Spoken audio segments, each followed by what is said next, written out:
Nggih. Kula golekne kanca Mas Gareng. Nggih, kula manut Pak. Nggih, Mbak Birgita Ayu. Ayo, iki ana pamundhut. Assalamualaikum warahmatullahi wabarakatuh. Waalaikumsalam. Selamat malam Pak Dalang. Kula Mbah Untung sing mbau reksa. Apa ki? Gogo Kalang Timur. Kula nyuwun lagu Sesideman kula aturaken dumateng Pak Suwito. Matur nuwun Pak Dalang. Wah nggih. Ya Nduk, Birgita Ayu coba kaya apa men jumeneng tukung. Ayo coba. Yuk.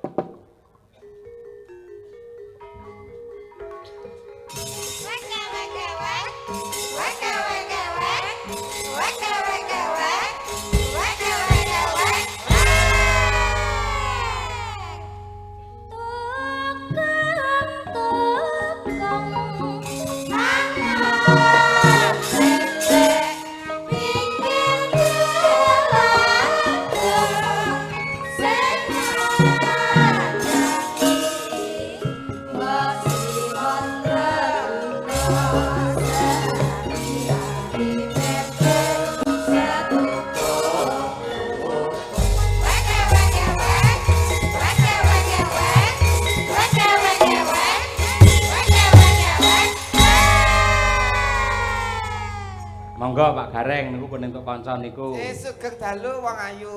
Ya sugeng dalu Mas. Aja Mas ta, Nduk. Lah piye? Aku nang omah diceluk Gus lho. Mosok kaya ngene kok Gus iki lho. Gus anak Kiai. Gus Buntung, Pak.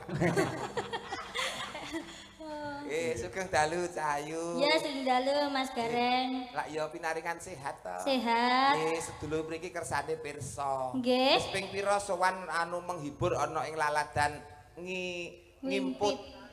Ngimput. Heeh.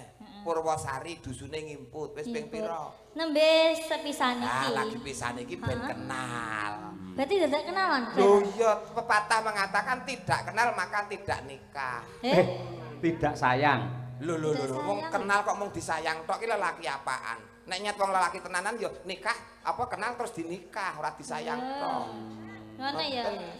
Bener Bir. Bener kuwi. Kuwi pelajaran yang baik kuwi ngono kuwi. Nah, Lah nek kok wedok tuh harga diri ya Pak Yoyok nggih. Leres. Nangke ora mau kenal terus disayang tinggal lunga, kenal disayang tinggal lunga. Nek nyat sayang tenan apa kenal sayang terus dinikah. Tanggung jawab. Tanggung jawab wong. lah nek ditengi tok piye? Loh, lah iso enak kok ditengi terus ditinggal terus piye? Lho kuwi fenomenal lho, orang bener lho, banyak terjadi ngono kuwi lho. Banyak terjadi wi. Terus ngono iki piye? Ya wis tak. Berarti wong lanang sing kebangetan ngene dudu wong wedok. Ya padha wae wong wedok. Lah nyapa wong wedok? Lah kok apa gelem ditengi? Loh. Lah digudhok. Lho nek carane lah ya ora meteng sik lah ya iso carane. Lah carane piye? Ya nganggo apa to apa. Ayo, mula contonen kaya Pak Wito karo garwane kuwi. Sing jenenge katresnan kuwi kanugrahan suci saka Ilahi kanggo srana keselamatan menungso donya tekan akhir. Lah kuwi katresnan. Mula leres ngendikane Pak Yoyok iki ora mung sekedar bojo ning jodoh. Lah kuwi. Luar biasa langgeng sampai 50 tahun pernikahan emas. Lah niki mangke bar pernikahan emas napa oleh Pak nika? Mau apa jenenge kuwi berlian. Berlian. Berarti tahun ngarep melih Pak iki. 100 tahun. 100 tahun ngarep lho. 100 tahun melih. Nggih. Oh nggih pun monggo nderekaken mawon. Derek sapa? Iki lho Bir ana sing ngersakake ya kuwi Dereng kenalan Pak. urung to? Oh iya ding lali. Nembe ngrembug meteng wae lho Pak. Oh iya. Kenalke kalih sedulur-sedulur wonten ing Ngimput desanipun Purwosari. Sari, nggih. Tuku pandan karo kayu. Perkenalkan saya Birgita Ayu Pak Bu. Alamate ngendi? Kula aslinipun Kediri Jawa Timur. Isih sekolah apa wis ndek bojo? Mboten sekolah tapi dereng gadah bojo. Maksudnya wis lulus. Oh, maksudnya wis sarjana. Sarjana seni. Ning urung duwe bojo. Dieling-eling. Apa? Engko nek kenal kudu disayang terus nikah, ora entuk meteng. Dieling-eling. Dieling-eling. Iya ya. Eling-eling. Aku wajarana ya. Oh, tenan, Nduk. Kok Gareng kon ngajari dhek remuk malah kon ngajari ora. Nggih. Sesideman Bir. Oke, Nah, ya. Pak. Nggih, coba kaya apa sak bawane men digatekke karo Pak Sak Gareng. bawane, Pak. Nggih. Wiwitane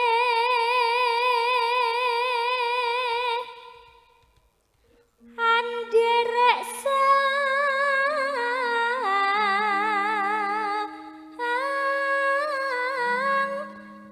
peke.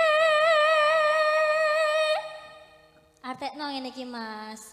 Ben ketok kecerdasanmu dibandingke gareng-gareng liyane wi mau. Wiwitane Anderek sang pekik. Angel ra. awalnya ikut Sang pekik. itulah sang pekik. Piyayi sing ganteng Jatmika. Lho lah nggih, sang pekik niku piyai sing ganteng Jatmika. Betul. Putrane Pak Anom Surata. Oh, ini ngangge sembodo mburine. Ayo. Dalange Winong ya, ayo. Nano. Ayo. Priya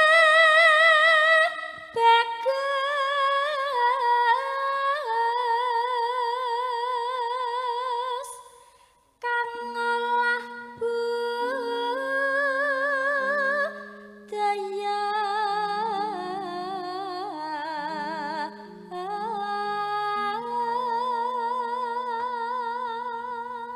Artinya Pria tampan yang senang budaya. top. Betul Pak Yoyo? Leres 100. Contohnya nek saiki napa niku, Pak? No? Sing pria bagus sing seneng olah budaya niku Kanca contohnya pengrawit. apa? Oh, pengrawit. Pak Dalang. Dalang. Niku termasuk Oh, iya. sing olah budaya. Gareng olah budaya kok ora mlebu. Ulah mergone ora bagus. Oh, berarti khusus sing bagus ya. Oke. Wong nek ngrumangsane awake dhewe paling bagus kuwi sing kleru. Oh iya. Iya, wis, Mas. Moji roji. Sowan menyang kutha gedhe.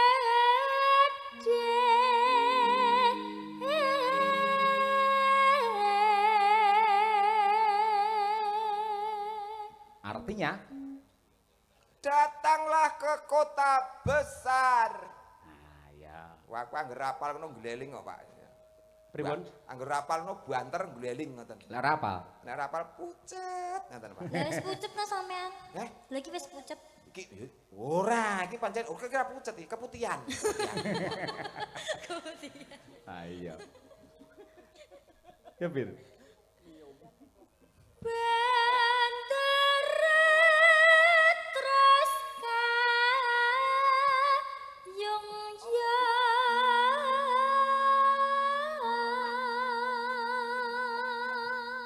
Sehingga tuannya merasa tertarik. Nah, betul.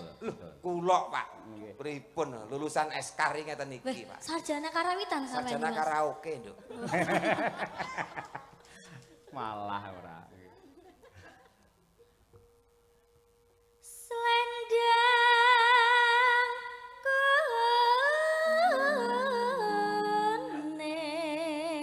kuning kang saking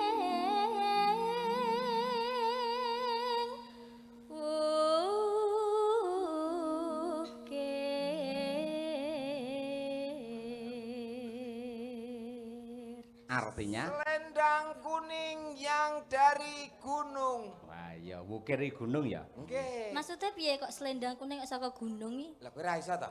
Ora mudeng to kowe? Gak mudeng piye kok? Waduh, ngene, nek ora ngerti takon karo sing ngerti, Nduk. Heeh. Nggih. Piye? Takon Bir. Aku yo tak tekon sik.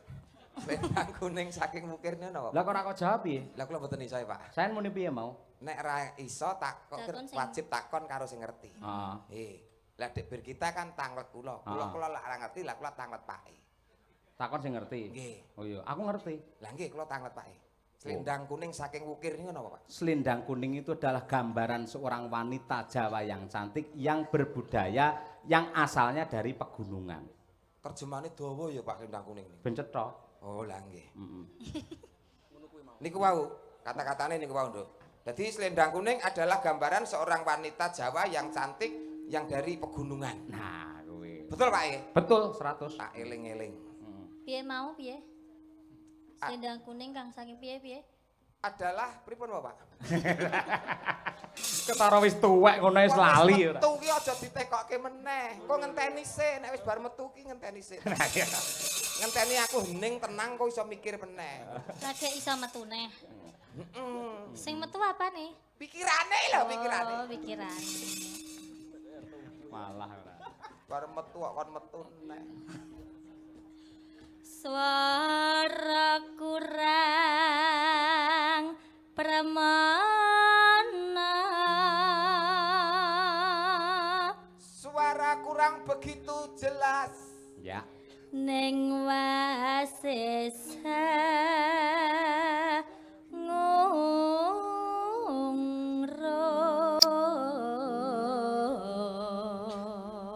Tapi pintar hangungrum.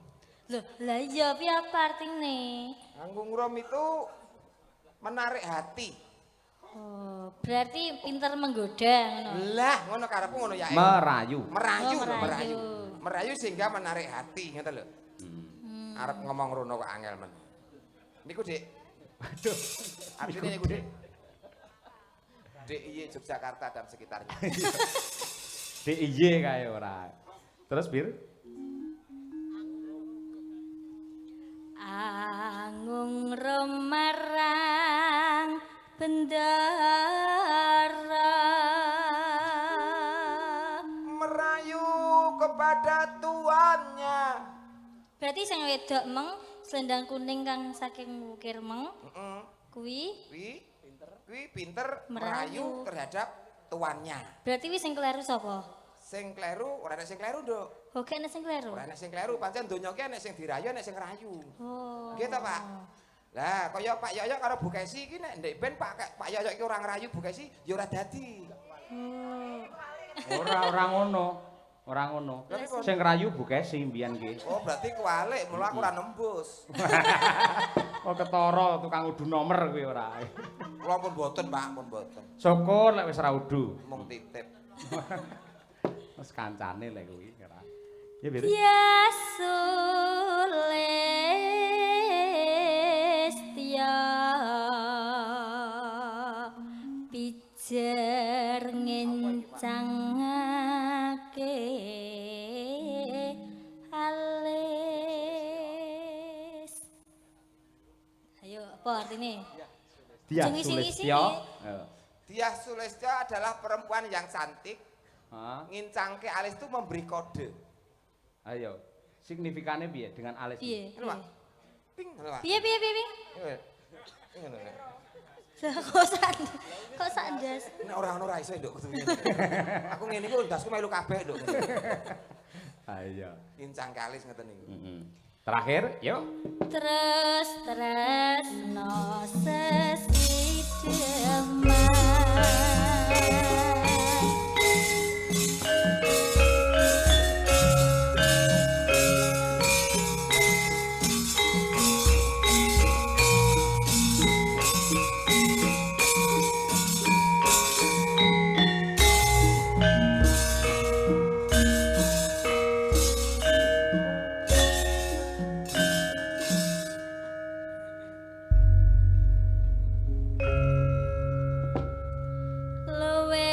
Becik paten nono timbang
kejawi kula aturaken dumateng sedaya para lenggah ingkang kepareng rawuh wonten dalemipun Pak Suwito. Ugi kula aturaken dumateng para kadang para bolo-bolo ingkang kepareng monitor lumantar streaming Kuntadi Channel. Wah ya lumayan akeh ya. Kaya ngono ki matur nuwun katresnanipun para subscriber Kuntadi Channel. Ya. Ya Nduk, Bir. Urip ana kutang gedhe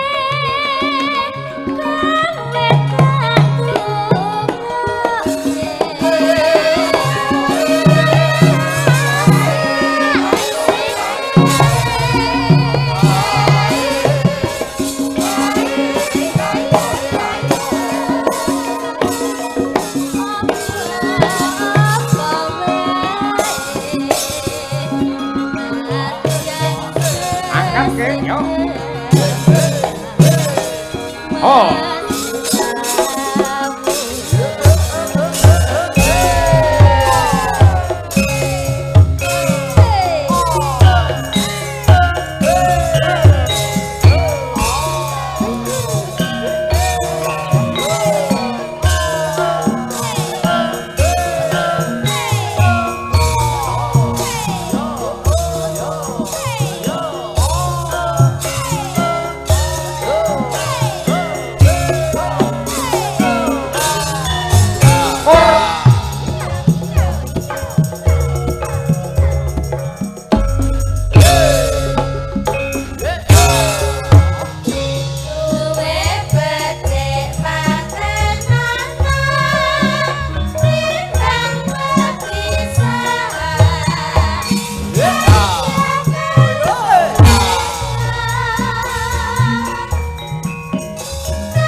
Matur sembah nuwun Genduk Birgita Ayu made in saking kota Tahu Kediri sampun ngumandangaken sesideman Mas Gareng. Cih karya Mbah Haji Sukron Suwondo. Inggih, niku dawuh. penting, Pak. Dadi sing nembak tembange napa nek saged sing ngripta niku nggih disebutke. Nggih. Lah ditambahi dongane Abah Sukron Suwondo pinaringan sehat walafiat, awet sehat, awet momong anak putu, awet gagah. Amin. Amin. Amin. Matur nuwun pandunganipun Mas Gareng.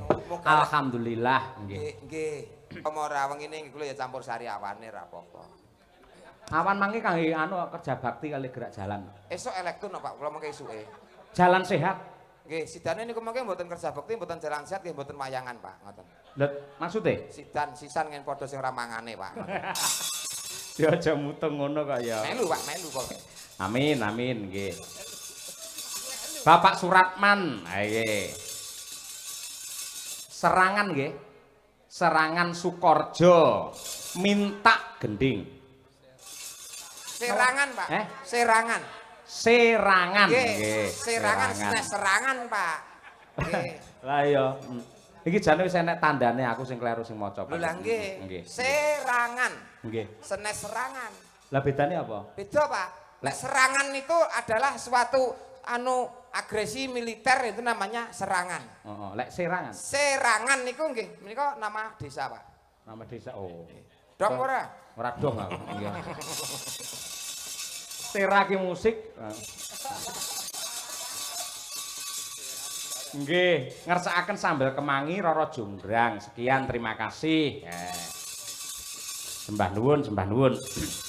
Iki Lestari, ayo Nduk, Winong Nawangsih karo Mbak Tri Hastuti coba kaya apa. Wis siji-siji saiki ganti loro. Monggo Mbak Winong kalian Mbak Tri. Mbak Tri Astuti. Nggih. Nah. Kagem sepot, Pak. Sinden Madangkara piye? Sae Pak, sip Pak. Ah iya. Seneng Iki genduk tiara iki cah kok Narogong ta, Nduk? Sama ndi Sama dalam itu. Nggih leres Pundi? saking Badekan. Oh, Mbak Deka. Nggih. Mbak Deka. Wau sanjange warga anyar padahal kula pun pribumi mriki lho. Oh, maksudnya anyar ning Madangkara. Nggih. Oh, nang Madangkara anyar.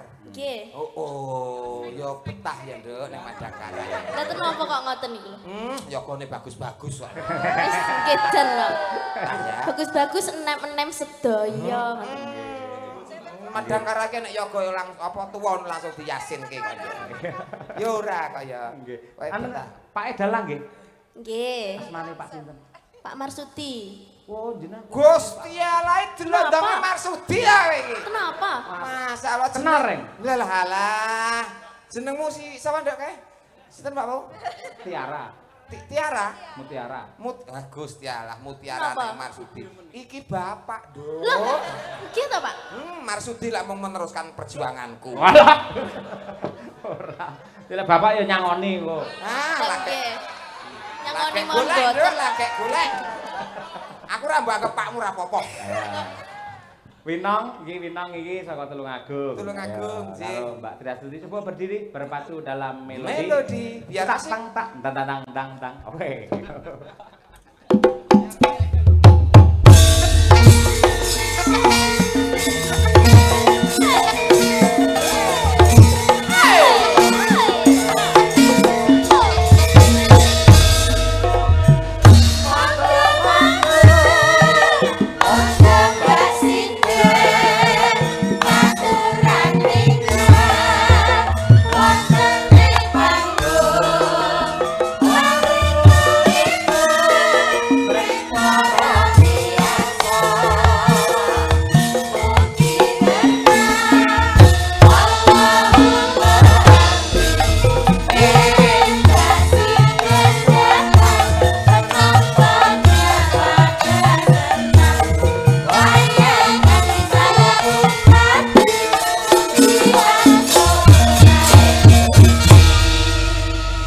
Winong iki cara buah apa Pak Gareng? Upami buah ngeten iki anu Pak, niku lho Pak, semangka tanpa biji.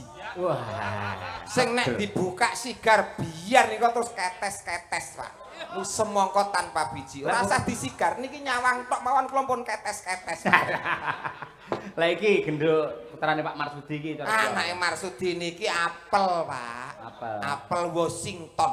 Wah, sing abang kae. Wabang, nek dibuka wabang terus empur ngoten niki Pak. Wah iya. Mbak Birgita cara buah. Birgita niki gandeng dhuwur dawa niki jenenge pisang. Pisang. Australia. Iya. Bu Kesi, awas elek tak kaplok kowe. Bu Kesi cara buah apa? Bu Kesi menika umpami buah sing paling mahal. Apa kuwi? Nggih menika anu Pak, duku ingkang saking Amerika diblaster kalian Jerman, kalian Polandia, kalian Blasterane Blasterane kok akeh men iki. Pokoke sae to, Pak. Nggih. Timbang mulir ra nggo ndas pokoke Blasteran Ambon karo kepok anak-anak kluthuk ya kuwi. Oh, niku lak blasteran nggih. Lek Mbak Tutik cara buah. Aku. Lah, niki buah sing nggih kesehatan, Pak. Apa kok? Apa? Pace. Sik tak urus. Nek pace iki ada istimewane lho menurutku. Enak istimewane enak. Walaupun dia itu ketoknya diambu ki sengak ora enak. Sengak jane ra enak. Aja meneh kok diambu, dicedhaki wis kudu mungkuk-mungkuk kok. Pace iki. Iya, tapi nek dibelah itu ada bijinya. Ireng-ireng kae. Oh, ireng-ireng cilik-cilik kayak nik. Pringkil-pringkil ngono. Heeh. Tapi kae enak lho. Cing kae tak wonge. Apa wis tau ngambu? Pace lho, pace. Oh, pace. Ngono lho gumunku kok codot ya doyan gondol iki lho gumunku. Sampeyan ya tau mangan to pace, kepepet. Malah ora. Mergo wining iku khasiate nek nggo obat. Obat apa? Asam urat, darah tinggi, kolesterol. Ngangge niku pace niku. Moringa kalah karo kuwi. Nek boten sembuh baru ke bio moringa. Aja dijujuk to dandan. Jare Iki wis tak persiape 3 dina arep macet. Ampun dijujuk sik. Maaf aku ora ngerti. Kula nyuwun gesang dan. sik tau. Jaremu pace kae, ndek kan sampean ngomong, ndek penyakit kencing manis. Dimene pace ya mari to sampean. Mari. Tahu kencing manis to? Tahu kencing manis ki 3 tahun Pak kula kencing manis. Masalah. Kantek gawe niku kula ya ra tugu lho, Pak. Ngecom teh pahitan ngoten kula mentang ring teng meja terus kula turi lah ngoten niku. Terus Kencing manis sih penyakit kok malah dicuri ora. Mbah wong nyatane ya manis. terus urip ya, saiki urip ya omongnya. urip nek anggere kena kipas angin mati meneh. Iya, tunggale kae lho. Iki lho, nong kulino ndelok film Walid to, takon. Apa? Iki ben takon. Ini arep pagereng takono. Walid nak Dewi boleh. Takono. Wis pokoke Walid nak Dewi boleh ngono ya. Sing piye to iki? Wis ta pokoke. Pokoke ngono kuwi. Nah, wong tuwa ora ngerti. Walid nak Dewi boleh ngono ya. Walid Nak Dewi boleh. nak Dewi boleh. Tak nak, Walid dah layu. Oh, nek ngono ya Walid daya.